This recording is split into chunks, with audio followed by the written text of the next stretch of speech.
ऐहोले आणि पतडकल्लू नंतर आम्ही आलोय कुठे रे? काय होतं का? हम्पीला गेल्यानंतर त्याच ट्रिपमध्ये आपल्याला आणखी एक ठिकाण कव्हर करता येतं, ते म्हणजे बदामी केव्स. हम्पीहून निघाल्यानंतर आम्ही पट्टदकल, ऐहोले आणि बदामी अशी 3 ठिकाणं कव्हर केली.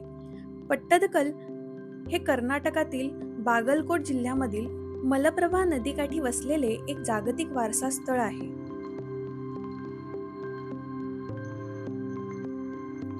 ही प्राचीन नगरी बदामीच्या चालुक्य घराण्याची राजधानी किंवा महत्त्वाचे सांस्कृतिक केंद्र होती. इथे चालुक्य राजवटीतील सुमारे 100हून अधिक मंदिरं आहेत. रावणफडी, दुर्गा मंदिर, लाडखान मंदिर, मेघुती जैन मंदिर ही इथली अत्यंत प्रसिद्ध मंदिरं आहेत.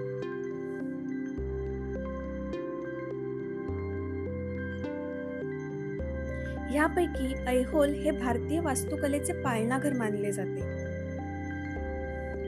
हिंदू पौराणिक कथेनुसार भगवान परशुरामाने क्षत्रियांचा वध केल्यानंतर आपल्या रक्ताने माखलेली कुऱ्हाड मलप्रभा नदीत धुतली. त्यामुळे नदीच्या पात्रातील खडकावर कुऱ्हाडीचा आकार आणि पायाचा ठसा उमटला. या घटनेवरून या जागेला ऐहोल असे नाव पडल्याचे मानले जाते.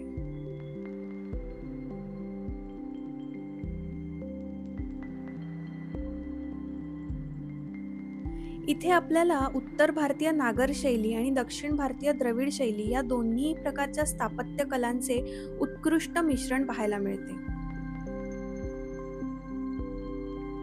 तुम्हाला जर हम्पी बदामी ट्रिपची डिटेल्ड आयटिनरी हवी असेल तर नक्की कमेंट्समध्ये कळवा. त्याचा एक वेगळा व्हिडिओ आपण नक्की करूया. आणि हो, चॅनलवर जर नवीन असाल तर सबस्क्राईब करायला विसरू नका.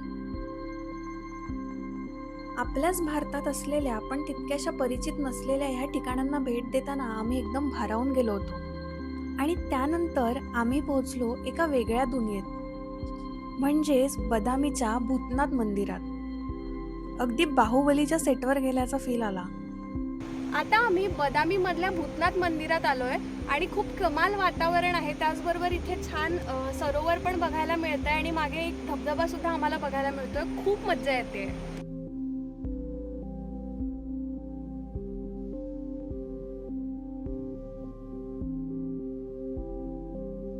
पावसाळ्यात इथे गेल्यानंतर अगदी डोळ्याचं पारणं फेडणारं दृश्य आपल्याला बघायला मिळतं. त्यामुळे ट्रॅव्हल करताना तीर्थक्षेत्रांना तर आपण भेट देतोच, पण अशा जागतिक वारसा स्थळांना आपण नक्की भेट दिली पाहिजे.